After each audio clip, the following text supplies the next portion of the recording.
तो आज हम एक ऐसी कहानी में उतरने वाले हैं जो एक ठंडी सुनसान रात से शुरू होती है और एक ऐसे भयानक सच पर जाकर खत्म होती है जिसे सुनकर रोंगटे खड़े हो जाएं।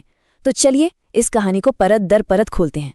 जरा सोचिए, रात के 9:30 बजे हैं और आपका एक दोस्त घबराया हुआ आपके घर आता है। आप उसके घर पहुंचते हैं और दरवाजे पर एक लाश पड़ी है। बस यही वो सिचुएशन है जिसमें कहानी के कैरेक्टर्स फंस जाते हैं और यहीं से उनका खौफनाक सफर शुरू होता है। तो कहानी की शुरुआत होती है एक अनचाहे रहस्यमयी मेहमान से जो जिंदा नहीं है, और ये एक घटना दो दोस्तों को एक ऐसे रास्ते पर ले जाती है जहां से वापसी का कोई रास्ता नहीं है। तो कहानी में है दो मेन किरदार। एक तो है रामलाल, जिसके घर के बाहर लाश मिली है और वो डर के मारे कांप रहा है, और दूसरा है उसका दोस्त माधव, जो इस मुश्किल घड़ी में भी दिमाग से काम लेने की कोशिश कर रहा है। मतलब एक डर से बेहाल है तो दूसरा कोई ना कोई हल ढूंढने में लगा है। तो होता यह है कि रात के 9:30 बज रहे हैं और रामलाल दौड़ा दौड़ा माधव के पास मदद के लिए पहुंचता है। वो बताता है कि एक बूढ़ा आदमी पानी मांगने आया और दरवाजे पर ही गिरकर मर गया। अब सवाल ये था कि इस लाश का करें तो करें क्या। पुलिस को बुलाना मतलब सीधी सीधी मुसीबत। और बस यहीं से डर में लिया गया एक गलत फैसला कहानी को एक भयानक मोड़ दे देता है।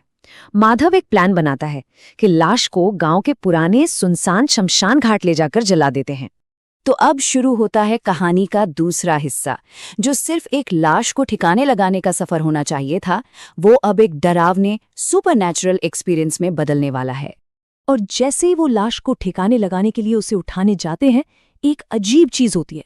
लाश गायब हो जाती है और फिर थोड़ी देर बाद अपने आप ठीक उसी जगह वापस आ जाती है। यहाँ कहानी में एक क्लासिक हॉरर ट्रिक है, शक पैदा करना।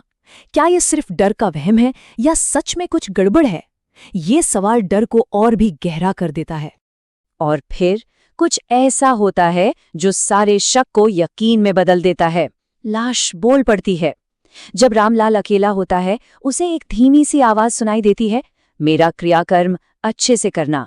इस एक पल के बाद ये कहानी सिर्फ वहम की नहीं रहती। रामलाल को यकीन हो जाता है कि वो किसी अलौकिक शक्ति का सामना कर रहा है। अब शमशान का रास्ता और भी ज्यादा डरावना होता जाता है। पहले तो अचानक से तूफान शुरू हो जाता है, जोरों की बारिश होने लगती है, फिर उन्हें लाश के हंसने की आवाज आती है, और हद तो तब हो जाती है जब रामलाल को वो लाश खुद उठकर बैठती हुई दिखती है। डर अपनी सारी हदें पार कर रहा है। अब यहाँ कहानी में एक बड़ा ही इंटरेस्टिंग साइकोलॉजिकल ट्विस्ट आता है। इतनी अजीब घटनाओं के बाद भी माधव को यही लगता है कि ये सब रामलाल के डरे हुए दिमाग का फितूर है। वो उसे शांत रहने को कहता है। ये एक क्लासिक टकराव है ना, एक दोस्त जो खौफ के मारे कांप रहा है और दूसरा उसे कह रहा है कि ये सब तेरा वहम है। पर क्या ये सच में वहम है? तो अब हम पहुंचते हैं कहानी के उस पॉइंट पर जहां सारे पर्दे हटने वाले हैं और एक खौफनाक सच सामने आने वाला है। शमशान घाट का सन्नाटा अब टूटने वाला है। जैसे ही वो शमशान पहुंचते हैं, माधव का सारा शक, सारा लॉजिक सब हवा हो जाता है। क्यों? क्योंकि लाश फिर से उनके सामने है और इस बार वो खुद उठकर बैठ जाती है। उसकी आंखें बंद हैं, लेकिन उसकी मौजूदगी इतनी डरावनी है कि माधव की बोलती बंद हो जाती है। अब किसी शक की कोई गुंजाइश नहीं थी, सिर्फ डर था। और ठीक तभी वो लाश, या यूं कहें कि उसके अंदर की आत्मा, बोल पड़ती है और उसका पहला सेंटेंस ही दोनों के पैरों के नीचे से जमीन खींच लेता है। आत्मा कहती है, मेरी मौत के लिए जिम्मेदार तुम लोग ही हो। कहानी अब डर से कहीं आगे सीधे सीधे इल्जाम पर आ गई है। और फिर वो सच सामने आता है जिसने इस पूरी कहानी को बनाया है। आत्मा सीधा सीधा रामलाल को कहती है, झूठ बोल के तू मुझे अपने घर ले आया, फिर दम घोटकर मुझे मार दिया। रामलाल की पूरी कहानी झूठी थी। वो कोई अनजान लाश नहीं थी, वो एक कत्ल था। तो मतलब इस कहानी का असली डर कोई भूत नहीं, बल्कि इंसान का धोखा है। यहाँ सिर्फ एक मर्डर नहीं हुआ है, यहाँ हुआ है डबल क्रॉस। रामलाल ने ना सिर्फ एक बेगुनाह को मारा, बल्कि उसने अपने सबसे अच्छे दोस्त माधव को भी धोखा दिया। उसे एक गुनाह को छुपाने में अपना हिस्सेदार बना लिया, वो भी बिना बताए। यहीं पर अलौकिक डर एक साइकोलॉजिकल डर में बदल जाता है। सच तो सामने आ गया, पर अब अंजाम का वक्त है। इस शमशान घाट में अब इंसाफ होने वाला है, और वो भी एक अलौकिक तरीके से। जरा माधव के बारे में सोचिए, उसके लिए तो ये कितना बड़ा शौक होगा। जिस दोस्त की मदद करने वो आया था, वो तो एक कातिल निकला।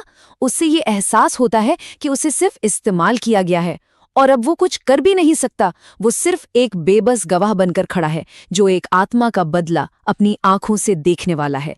आत्मा अब अपना फैसला सुनाती है। वो रामलाल को पकड़ लेती है और साफ साफ कहती है, आज मेरे साथ इसी शमशान घाट में तू भी मरेगा।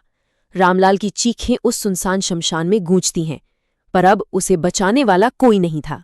और कहानी खत्म होने से पहले माधव को एक आखिरी सबसे भयानक सिचुएशन में डाल देती है। आत्मा रामलाल को चिता पर लिटा देती है और माधव को ऑर्डर देती है कि वो चिता में आग लगाए। सोचिए कैसी सिचुएशन है ये। उसे एक ऐसी आग लगानी है जिसमें बदला लेने वाली आत्मा के साथ उसका जिंदा दोस्त भी जलकर खाक हो जाएगा। तो चलिए अब इस कहानी के अंत की तरफ बढ़ते हैं, जहां इंसाफ की आग सब कुछ जला देगी और पीछे रह जाएगा तो सिर्फ एक सबक। और फिर वो भयानक सीन शुरू होता है। माधव चिता को आग लगा देता है और उस सन्नाटे में सिर्फ दो आवाजें गूंजती हैं।